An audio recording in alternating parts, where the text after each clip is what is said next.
Hello everyone, আমি Subarna's lifestyle ব্লগের নতুন আরেকটি ভিডিওতে তোমাদের অনেক অনেক বেশি ওয়েলকাম। কে কেমন আছো অবশ্যই একটা কমেন্ট করে জানিয়ে দিবে। মঙ্গল ঘট স্থাপন ও ঠাকুরের স্নানের মধ্য দিয়ে আজকে ব্লগটি তোমাদের সাথে শেয়ার করলাম।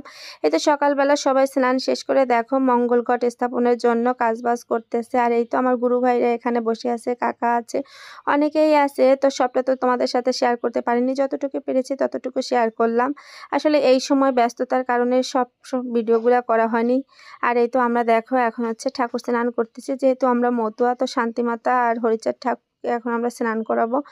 আমি, আমার ননদ আর আমার মাঝখানে যে দেখছো সে হচ্ছে আমার মা। তোমরা অনেকেই হয়তো আমার মাকে এখন পর্যন্ত দেখোনি, তো এই তো তোমাদেরকে দেখিয়ে দিলাম। আর এই তো দেখো আমি আর আমার ননদ দুজনেই উপবাস করেছিলাম। আর এখন কাঁচা হলুদ দিয়ে আগে ঠাকুরকে মাখিয়ে সুন্দর করে স্নান করাচ্ছি। আর হয়তো অনেকেই ভাবতেছে যে বাম হাত দিয়ে করতেছি, কিন্তু না, যেহেতু ফ্রন্ট ক্যামেরা ছিল তাই এখানে কিন্তু বাম হাতটা মনে হচ্ছে।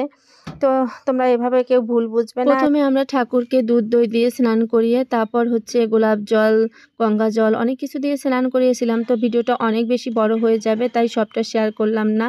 আর এখন দেখো আমরা ডাবের জল দিয়ে সর্বশেষে স্নান করিয়ে নেব। আর এই সময়টা আসলে আমরা সবাই এতটা বেশি ইমোশনাল ছিল, কি বলবো। আর অনেক মানুষের গ্যাঞ্জাম ছিল, তাই ভয়েসটা দিতে পারিনি তখন।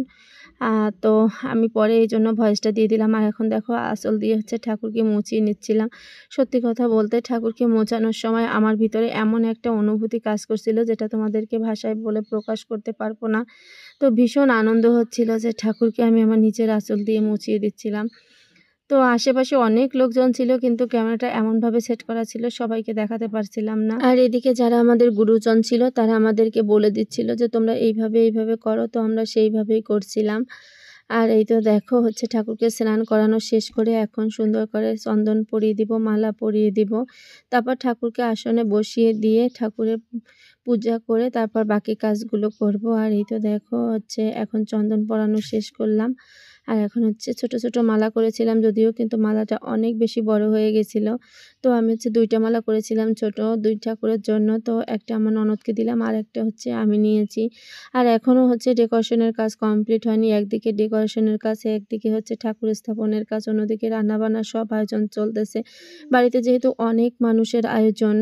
আর ওই যে পিছনে যে আছে সে ছিল আমার দেবর, হয়তো তোমরা ঠিক মতো দেখতে পাওনি, অবশ্যই ওকে দেখিয়ে দেবো। যার অনুষ্ঠান ছিল এই তো আমরা ঠাকুর স্থাপন করলাম। আর এখন একে একে সবাইকে প্রণাম করলাম। আর এই আমার পিসি শাশুড়ি, যার ছেলে অসুস্থ।